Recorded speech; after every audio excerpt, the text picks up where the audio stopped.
जैसे संवत्सर 60 वर्ष पर बदलते हैं हमारे यहाँ।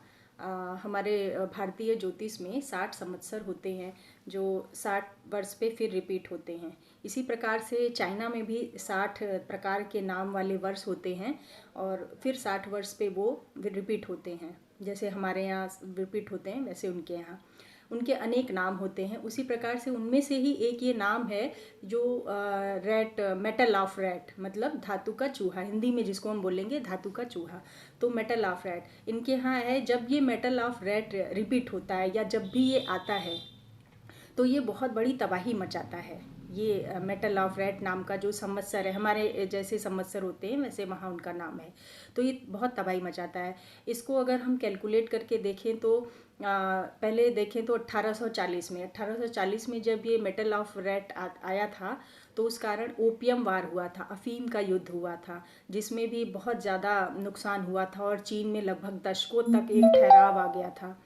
ये बहुत बड़ी महामारी के रूप में ही एक तरीके से कहें तो ये उभर गया था।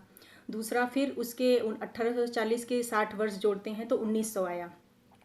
तो 1900 में फिर एक बार ये मेटल ऑफ रैट आया, जो धातु का चूहा जिसको बोले, वो आया और उसने फिर से जो है 1900 में तबाही मचाई। एक बक्सर नामक विद्रोह उनके यहाँ हुआ चीन में, जिसका बीजिंग पे बहुत ज़्यादा असर आया था और बीजिंग ही इनका मेन शहर है।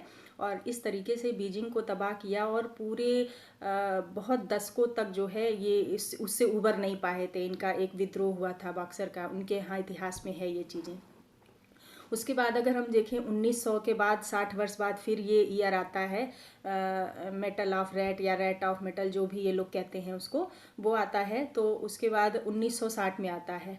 उसके बाद 1960 में क्या हुआ कि वहाँ अकाल पड़ा, बहुत भीषण अकाल वहाँ पे पड़ा है 1960 में, जिसमें भी उनके बहुत सारी जनता जो है वो ख़त्म हो गई, मारी गई और बहुत बड़ी तबाही या महामारी का रूप वहाँ लिया गया।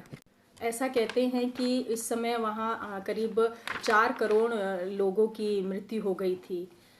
4 करोड़ लोग बहुत संख्या में होते हैं। ये एक प्रकार से महामारी जैसा ही मृत्यु हो गया था वहाँ पे।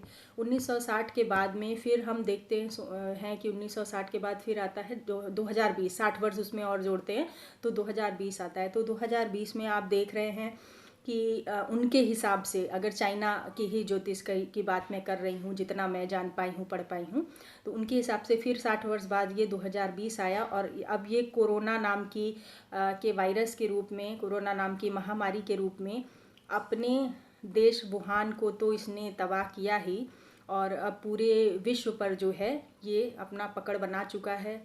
पूरे विश्व के लोग इससे परेशान हैं, पूरे विश्व में तबाही मचा रहा है। आज की डेट में भी पूरी दुनिया त्राहिमाम है, त्राही त्राही कर रही है।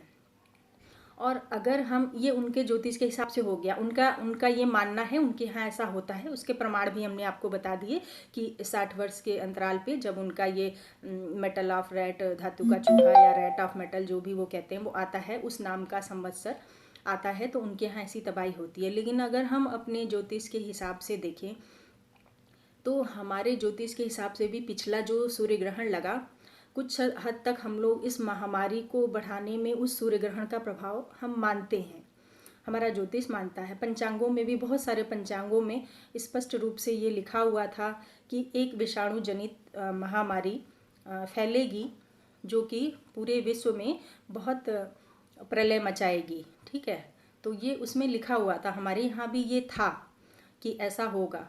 और अगर हम गैंगेरियन कैलेंडर के हिसाब से देखते हैं तो वहाँ भी जैसे 2020 है, 1920, 1820, ऐसे उनकी भी गणना के हिसाब से इस वर्ष में बहुत तबाही, कभी हैजा, कभी चैचक, कभी महामारी, किसी न किसी रूप में मानव की क्षति हुई है।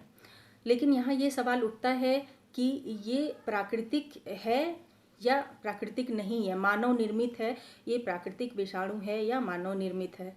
अगर ये प्राकृतिक है तब तो ठीक है, प्रकृति के हिसाब से हर चीज़ की रोकथाम हो जाती है। प्रकृति सिर्फ नाश नहीं करना जानती।